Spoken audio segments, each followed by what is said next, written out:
আসসালামু আলাইকুম ভাই। ভাই আমি একজন প্রবাসী মানুষ।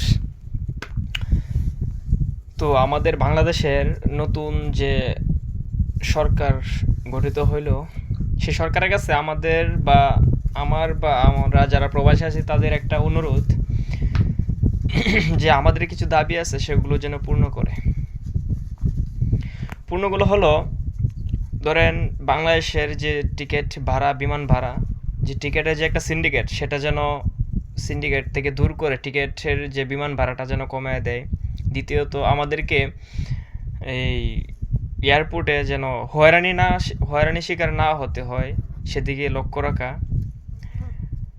এবং ধরেন ইন্ডিয়া, পাশের দেশ ইন্ডিয়া থেকে যদি বাংলাদেশে কোনো লোক আসে, তাহলে দেখবেন আমরা অনেকেই দেখতেছি তারা ৮০,০০০, ৯০,০০০, সর্বোচ্চ গেলে অনেক ভালো ভালো দেশে যা মিডল ইস্টে আসে, যারা ১,০০,০০০ এই রুপি দিয়ে তারপরে তারা আসে। কিন্তু আমাদের বাংলাদেশ থেকে যদি কোনো দেশে মিডল ইস্টে আসে, তাহলে দেখবেন কারো কাছ থেকে ৩,০০,০০০ টাকা নিচ্ছে, ৪,০০,০০০ টাকা নিচ্ছে, ৫,০০,০০০ টাকা নিচ্ছে।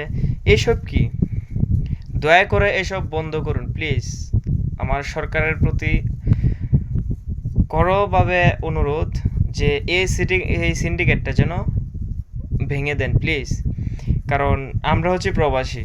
আমরা প্রবাসে কেন আসি? যেন আমাদের পরিবার, পরিজন, আত্মীয় স্বজন যেন ঠিক মতন থাকতে পারে, তারা যেন দুবেলা দুমুঠো ভাত খেয়ে, ডাল ভাত খেয়ে বেঁচে থাকতে পারে, এবং সরকার আমাদের দেশেরও যেন উন্নতি হয়। এবং আমাদের সাথে যদি এরকম কিছু হয়, আমরা যদি বিপদে পড়ি বা আমাদেরকে হেনস্থা করা হয়, তাহলে কেমনে কি বলেন? তো আমি অনেক রিকোয়েস্ট করব, হাত জোর করে বলতেছি, আপনারা এইসব দেখেন এবং যত দ্রুত সম্ভব এগুলো সমাধান করেন। সবচেয়ে বেশি তো এয়ারপোর্টে দেখেন, আমরা যখন এত কষ্ট করে ৪-৫ বছর পরে দেশে যাই, যে আমাদের একটা হয়রানি হয়, যে কি বলবো, এই হয়রানিটা যেন আর না হয় দ্বিতীয়ত। সো গত ১৫ বছর ধরে তো আমার বড় ভাইয়েরা, বাবার সমতুল্য অনেকেই যারা দেশে গেছে, তারা অনেকেই বলছে বা দেখতেছি তাদের মুখের কথা।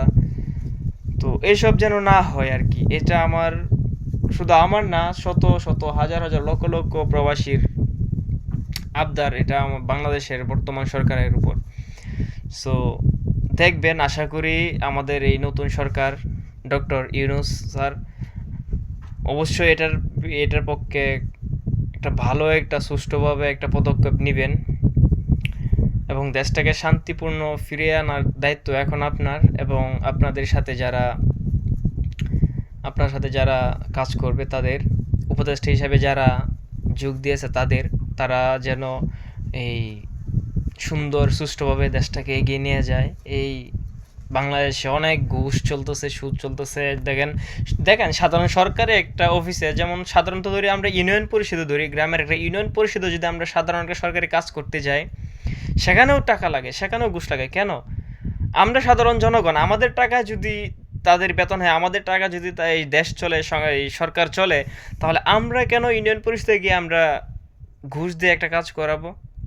তো এগুলো কিন্তু এখন আপনাদের দায়িত্ব। এখন প্রত্যেকটা এলাকায় এলাকায়, প্রত্যেকটা গ্রামে গ্রামে গ্রামে অঞ্চলে যে সমস্ত সরকারি অফিস আছে, সে সমস্ত অফিসের মধ্যে যেন এই আইনটা জারি দেওয়া হয়। তারপরেও যদি সে আইন কোনো সরকারি অফিসার ভঙ্গ করে, যেন জনগণের এমন কিছু একটা পদক্ষেপ নেওয়া হয়, যেন জনগণ ওই নাম্বারে কল দিলে যেন তারা সাথে সাথে অ্যাকশন নিতে পারে, বা জনগণ যেন মানে সেরকম একটা আস্থা পায়। ঠিক সেটাই আপনারা একটু দেখবেন। সো এটুকুই আমার বলার ছিল। আর আমি একজন প্রবাসী হয়ে বলতেছি যে, ধরেন সাধারণত আমি বিদেশ আসছি, কিন্তু আসার সময় আমি যতটুকু হয়রানি হয়েছি, সো আমি মনে করি যে এসব ঠিক না আসলে। বাংলাদেশের যা একটা অবস্থা, মানে সব কিছু যেমন তেমন, আমরা তো প্রবাসী, আমরা দিন শেষে বা বছরের পর বছর প্রবাস কাটায় জীবন মনে করেন যে ধ্বংস করে, বা অর্ধেক লাইফ কাটায় আমরা যখন দেশে যাই, সো দেশে গিয়ে যখন এই একটা পরিস্থিতি, মানে এয়ারপোর্টে গিয়ে এত হয়রানি, সো এইগুলা একটু দেখেন প্লিজ। এটা আমি আপনাদের কাছে হাত জোর করে বলতেছি। সো এটা আপনাদের আগে দেখা উচিত। আর বিশেষ করে আমাদের মিডল ইস্টে, দুবাই হয়তো বা আমার এই অনেক ভাইয়েরা আছে, অনেক প্রবাসী ভাইয়েরা আছে।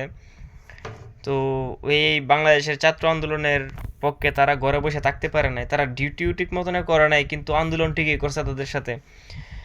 সো তাদেরকে মনে হয় অনেক দিন ধরে তাদের কারাগারে নেওয়া হয়েছে। সো বাংলাদেশ সরকারের প্রতি আমার আরেকটা আকুল আবেদন, যেন সেটার বিষয়ে পদক্ষেপ নেয়, যেন সরকার এটা দেখে এবং সরকারের পক্ষে তাদেরকে ছাড়িয়ে নেয়। ইনশাল্লাহ আমি এখানেই শেষ করতেছি। সবাই ভালো থাকবেন, সুস্থ থাকবেন। আসসালামু আলাইকুম। আল্লাহ হাফিজ।